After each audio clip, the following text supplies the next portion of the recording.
Hi everyone. Welcome to the special session for CDCS, all CDCS aspirants. Okay, this is specifically for CDCS because we get this point somewhere or the other in a trade finance also, daily working. All of you are in trade finance. We will be having these points, these problems, whichever I discuss on regular videos. You might be seeing all the videos on the channel. These problems I discuss, right? And these are generally in the trade finance regular domain. So today's point is what? Today's point is points to check in the sales contract before issuing an LC. Now various angles are there to this. I'll discuss them. Not an issue. We'll discuss all the points. But before that, before going ahead, everyone, kindly like this video, subscribe to the channel, click on the bell icon. Share it with your friends. Okay? We need to grow this community, Doc Checkers community, right? Many of you will have this doubt in the mind, right? This question might arise in your mind that why do we require the sales contract at all? See, sales contract is not the part of your LC, right? It is to be treated as other documents. Then why do I require to study this sales contract in the first place? Okay, simple.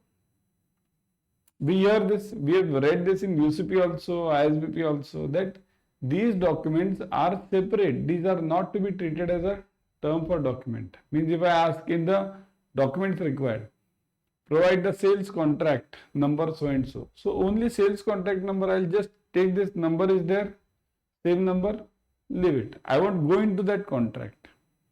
So why do I need to study this over here then? Why are we taking this session? See, this sales contract is not needed while negotiations or from the beneficiary side. But sales contract is always needed when you issue the LC. Issue. Whenever the applicant or the buyer comes to you and you are in the issuing bank.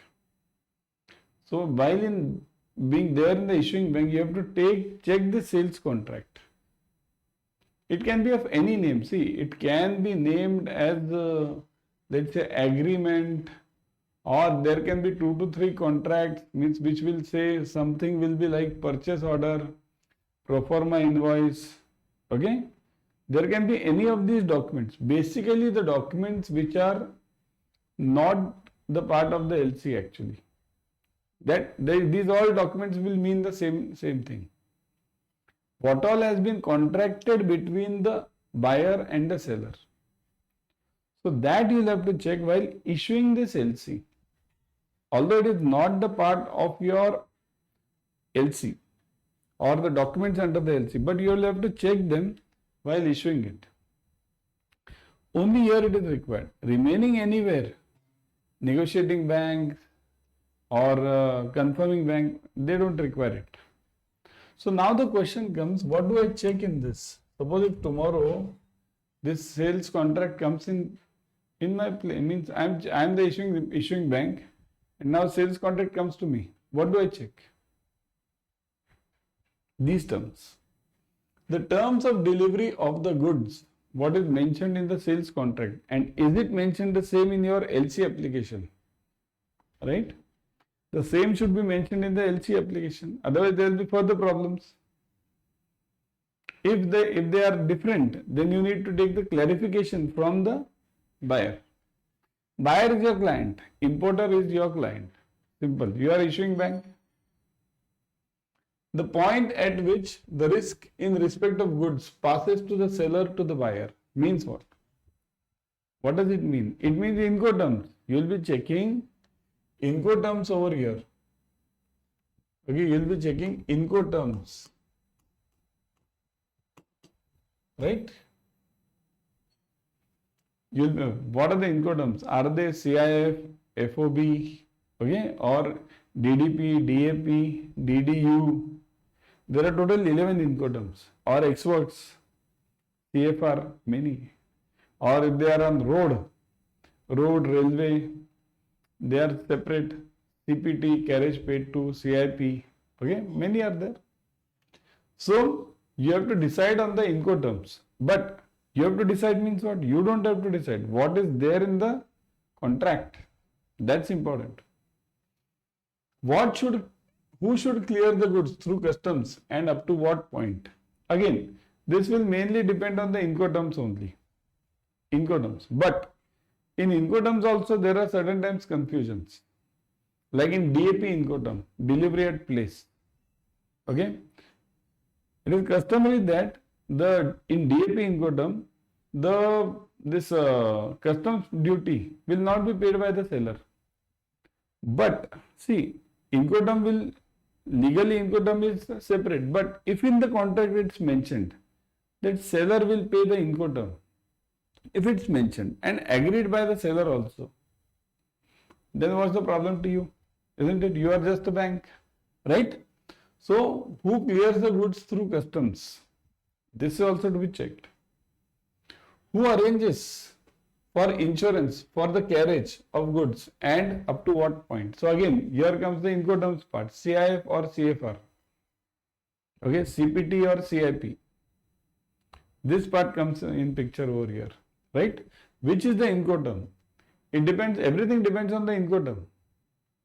You should be very clear in the Incoterms. Sometimes this buyer doesn't understand what is Incoterm. Buyer says insurance will be paid by the seller. So you need to understand that. It means it's a CIF Incoterm. Got it? What precise risks to the goods need to be covered and specifically shown as covered in the insurance document, right?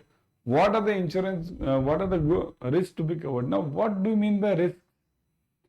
Many of us will feel that insurance is the insurance. We'll go to an insurance company, ask them for this is the amount of goods, this is the quantity of goods, give me the insurance. They'll give you 110% insurance. ICC clause A, right?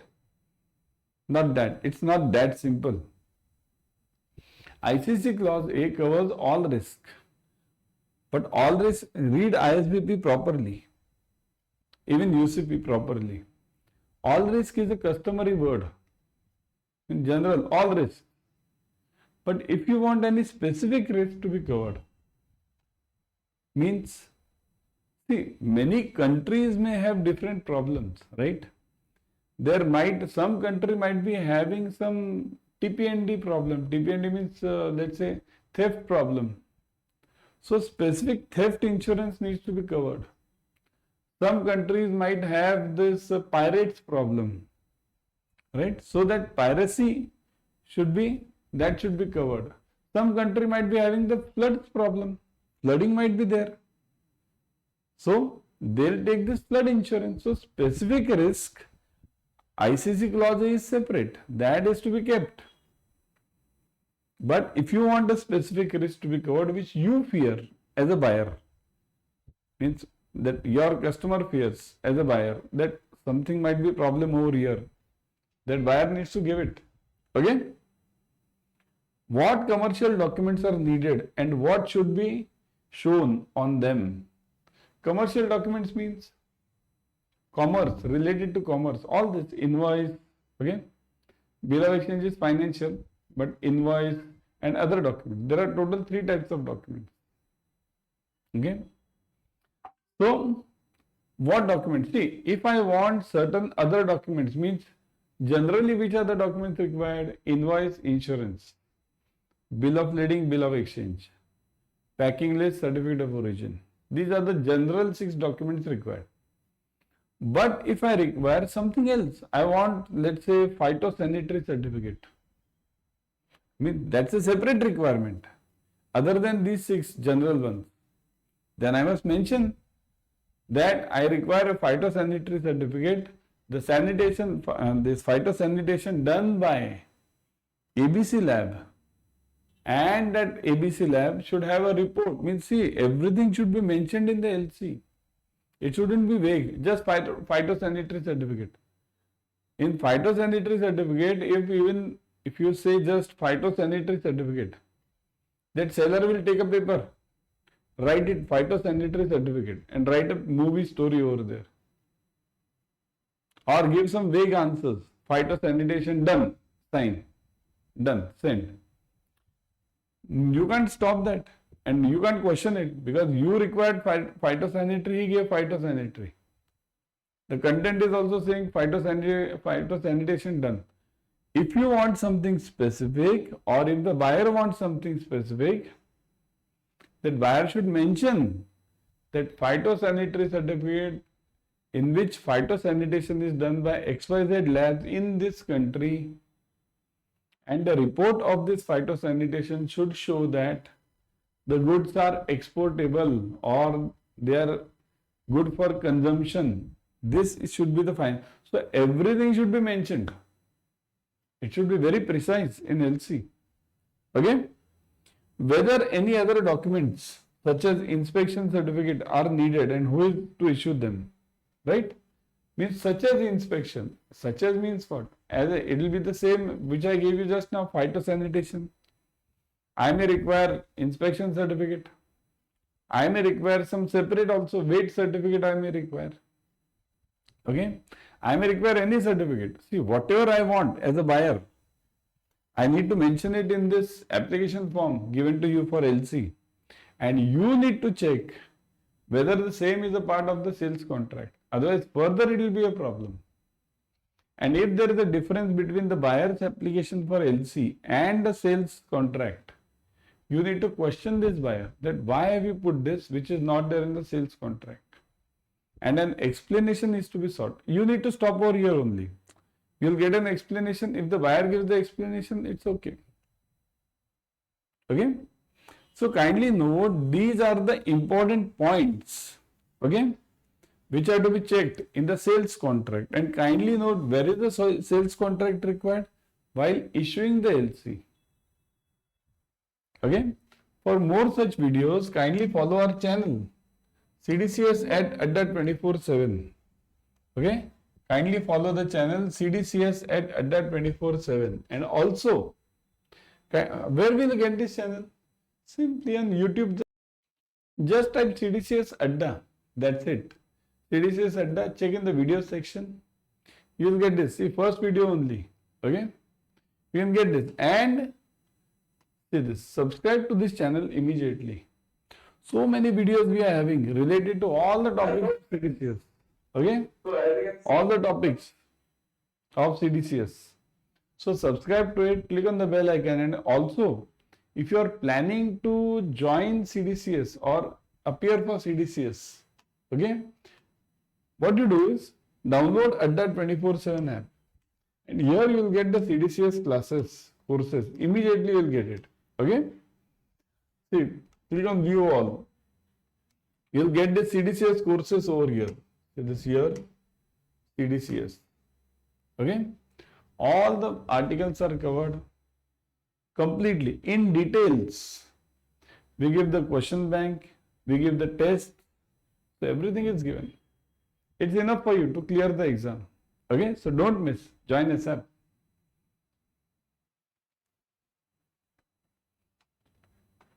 Bye everyone.